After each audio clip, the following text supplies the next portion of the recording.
അങ്ങനെ നമ്മൾ ഈ ഒരു സൈഡിലേക്ക് ഇങ്ങനെ നോക്കി കാണുമ്പോൾ ഒരുപാട് കൃഷിയിടങ്ങളൊക്കെ തന്നെയാണ് കാണാൻ സാധിക്കുന്നത്. പല സ്ത്രീകളും അവിടെ വർക്കൊക്കെ എടുത്തുകൊണ്ടൊക്കെ ഇരിക്കുന്നതൊക്കെ കാണാൻ സാധിക്കുന്നുണ്ട്. ചിലപ്പോൾ റെസ്റ്റിലായിരിക്കാം. നമ്മൾ മുന്നിലേക്ക് നോക്കുമ്പോൾ ഒരു ചെറിയൊരു പാലം കാണുന്നുണ്ട്. ഇതൊക്കെയാണ് ഇവിടുത്തെ അവസ്ഥ. ഒരാക്കിനെ ഓൺ അടിച്ചിട്ട് ബാക്കിൽ നിന്ന് ഇങ്ങനെ കയറിപ്പോയതാണ്. ഇപ്പോൾ ഹനുമാന്റെ രൂപമാണ് കേട്ടോ. വലിയ സ്ട്രെച്ചിങ് ഒന്നും തോന്നിയില്ല, എങ്കിലും രസമുണ്ട് കാണാൻ. ഇതാണ് അവസ്ഥ. പരന്ന് കിടക്കുന്നത് റോഡ്. ഇപ്പോൾ വലിയ കുഴപ്പമില്ലാത്ത റോഡ് കിട്ടിയിട്ട്. ആ ഒരു ഏരിയ എന്ന് പറഞ്ഞു കഴിഞ്ഞാലേ അങ്ങനത്തെ കല്ലുകളും കാര്യങ്ങളൊക്കെ എടുക്കുന്ന വണ്ടികളില്ല. വണ്ടികളും ലോഡും കാര്യങ്ങളൊക്കെ കൂടെ ആയിട്ട് പൊട്ടിപ്പൊളിയാണ്. ഇനിയിപ്പോൾ എത്ര വലിയ റോഡാണെങ്കിലും അതന്നെ അവർക്ക് അവസ്ഥ. പിന്നെ അത്രയും കനത്തിലൊക്കെ ഇടണം. അത് നടക്കുന്ന കാര്യമല്ലല്ലോ. കുറേ നേരമായിട്ട് ഈ റോഡ് ഇങ്ങനെ നീണ്ട് കിടക്കണേ. അതിന് ചുറ്റുപാറും ഇതുപോലെയാണ്. കൃഷിയിടങ്ങളൊന്നും ഇല്ല, പക്ഷെ ഒഴിഞ്ഞു കിടക്കുന്ന സ്ഥലങ്ങൾ കാര്യങ്ങളൊക്കെയാണ് കാണാൻ സാധിക്കുന്നത്. നമ്മൾ യാത്രയെ പറ്റിയിട്ട് പലരും ചോദിക്കലുണ്ട്, എങ്ങനെയാണ് പ്ലാനിങ് കാര്യങ്ങളെന്നുള്ളതൊക്കെ. അപ്പോൾ പ്ലാനിങ് ഞാൻ ആദ്യം തന്നെ പറഞ്ഞിട്ടുണ്ട്. കുറഞ്ഞ ദൂരം കവർ ചെയ്യുക, അതായത് ഒരു 100-150 മാക്സിമം 50 കിലോമീറ്റർ മുതൽ 100-150 കിലോമീറ്റർ വരെയുള്ള യാത്ര ഒരു ദിവസം. അങ്ങനെയാണ് ഞാൻ പ്ലാൻ ചെയ്തിട്ടുള്ളത്. പിന്നെ ഓരോ ഡിസ്ട്രിക്റ്റും മാക്സിമം കവർ ചെയ്യും. ഓരോ ഡിസ്ട്രിക്റ്റും നമ്മൾ എന്ത് ചെയ്യും, കയറി ഇറങ്ങിയിട്ടേ പോവുള്ളൂ. അങ്ങനത്തെ പ്ലാനിങ് ആണ്. അതായത് ഓരോ സംസ്ഥാനങ്ങളിലൊക്കെ മാക്സിമം കവർ ചെയ്ത് പോകുക എന്നുള്ളതാണ്. കാരണം നമ്മൾ ട്രാവൽ ചെയ്തിട്ട് ഒരു 200 കിലോമീറ്റർ 250 കിലോമീറ്റർ അല്ലെങ്കിൽ 300 കിലോമീറ്റർ ഡെയിലി ഓടുന്നതിലുപരി അതിനെ ഡിവൈഡ് ആക്കിയിട്ട് 100 കിലോമീറ്റർ അല്ലെങ്കിൽ 50 കിലോമീറ്റർ ഓടിയിട്ട് ആ ഉള്ള ഭാഗങ്ങൾ കവർ ചെയ്ത് പോകുക എന്നുള്ളതാണ്. അല്ലാന്നുണ്ടെങ്കിൽ നമ്മൾ ട്രാവലിങ് മാത്രമേ ഉണ്ടാവുള്ളൂ. അപ്പോൾ വൈകുന്നേരം ആകുമ്പോഴത്തേക്കും നമ്മൾ ടയേർഡാവണ്. നമ്മൾ സ്ഥലങ്ങളിലൂടെ പൊയ്ക്കണമെന്ന് ചോദിച്ചാൽ പൊയ്ക്കണമെന്ന് പറയാം, പക്ഷേ അവിടെ എന്തെല്ലാം കണ്ടു എന്ന് ചോദിച്ചു കഴിഞ്ഞാൽ നമുക്കൊന്നും പറയാനുണ്ടാവില്ല. 2 വർഷമായിരുന്നു പ്ലാൻ ചെയ്തിരുന്നത്. 2 വർഷം പ്ലാൻ ചെയ്തതിൽ ചെറിയ തെറ്റ് പറ്റി. ഇറങ്ങി നോക്കിയപ്പോഴാണ് നമ്മൾ ഓരോ ഡിസ്ട്രിക്റ്റും കവർ ചെയ്ത് പോകുമ്പോൾ ഒരു കാരണവശാലും ഒരു മാസം എന്നിൻ്റെ ഒരു സംസ്ഥാനം കവർ ചെയ്യാനുള്ള പ്ലാൻ വെച്ചിട്ട് ഞാൻ 2 കൊല്ലത്തെ പ്ലാൻ എടുത്തത്. അപ്പോൾ ഒരു മാസം കൊണ്ട് ഒരു സംസ്ഥാനം കവർ ചെയ്യാൻ പറ്റില്ല എന്നുള്ളത് മനസ്സിലാക്കിയത് ഇറങ്ങിയതിൻ്റെ ശേഷമാണ്. പിന്നീട് ഞാൻ എൻ്റെ പ്ലാന് മാറ്റിപ്പിടിച്ച് 5-6 വർഷം പിടിക്കും നമ്മളെ സംസ്ഥാനം നമ്മളെ ഇന്ത്യ മൊത്തം ഒന്ന് കറങ്ങി തിരിഞ്ഞ് ഈ ഒരു പ്ലാന് സക്സസ് ആകുമ്പോഴത്തേക്ക്. ഇത് കഴിഞ്ഞാലും അടുത്തത് ട്രാവലിംഗ് തന്നെയാണ്. അത് നമ്മളിത് കഴിയുമ്പോൾ പ്ലാൻ ചെയ്യും. അങ്ങനെയാണ് നമ്മളെ ഉദ്ദേശം. നമ്മളെ കുറച്ച് ടൈമായി ഇപ്പോൾ കാണുന്നത്. ഇതെന്താ സംഭവം എന്നൊരു ഐഡിയ കിട്ടുന്നില്ല കേട്ടോ. മൊത്തത്തിൽ ഈ ഒരു കൃഷികളാണുള്ളത്. എന്താ സംഭവം എന്നൊരു ഐഡിയ കിട്ടില്ല. കുറേ സ്ഥലത്തായി ഇപ്പോൾ കാണുന്നത്.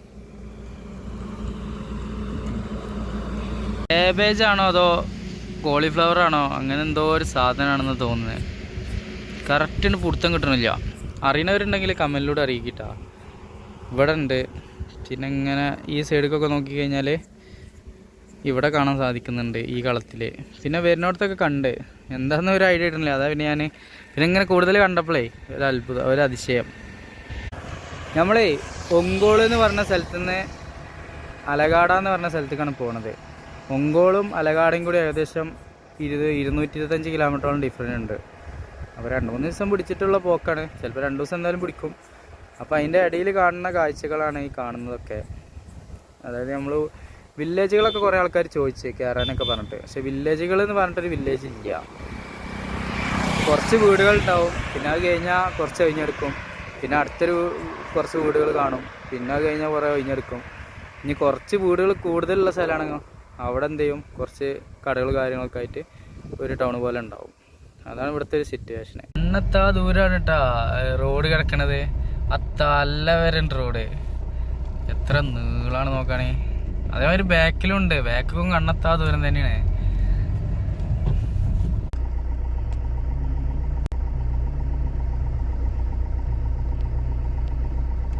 ഫുൾ കൃഷിയിടങ്ങളാണ് കേട്ടോ. എന്ത് കൃഷിയാണെന്നൊരു ഐഡിയ കിട്ടുന്നില്ല. പല ജാതി സാധനങ്ങളുണ്ട്. ഒക്കെ തുടക്കത്തിലല്ലേ, അതുകൊണ്ടാണ് വിളവ് കാര്യങ്ങളൊക്കെ ആവണേ ഉള്ളൂ. നമ്മൾ കുറച്ച് ഇങ്ങോട്ട് വന്നപ്പോൾ ഇതുപോലത്തെ ഒരു ടൗണ് കിട്ടി. ഒരു ബിൽഡിങ്ങിന് നേരെ മേലെ അതൊരു താറാവ് ഇരിക്കണേ. ഇവരോരോ കലവിരുതുകളെ. അതുപോലെ തന്നെ ചതുരാകൃതിയിലുള്ള ബിൽഡിങ്ങുകൾ കാര്യങ്ങളൊക്കെയാണ് കാണാൻ സാധിക്കുന്നത്. ഇതുപോലത്തെ മരങ്ങളുണ്ടെങ്കിൽ അതിൻ്റെ ചോട്ട് ഇതുപോലത്തെ തറകൾ കാര്യങ്ങളൊക്കെ കാണാൻ സാധിക്കുന്നതാണ്.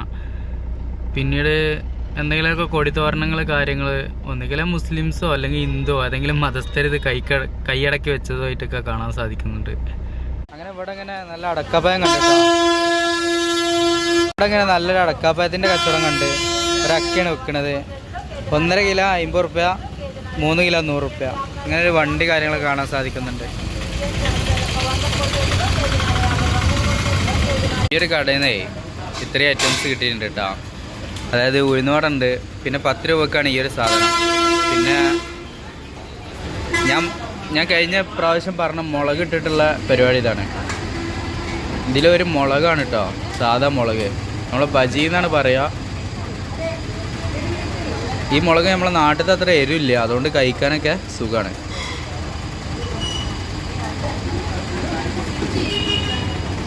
എന്നാലും നമ്മളെ ബജി മുളകിലേറെ എരിവുണ്ട്.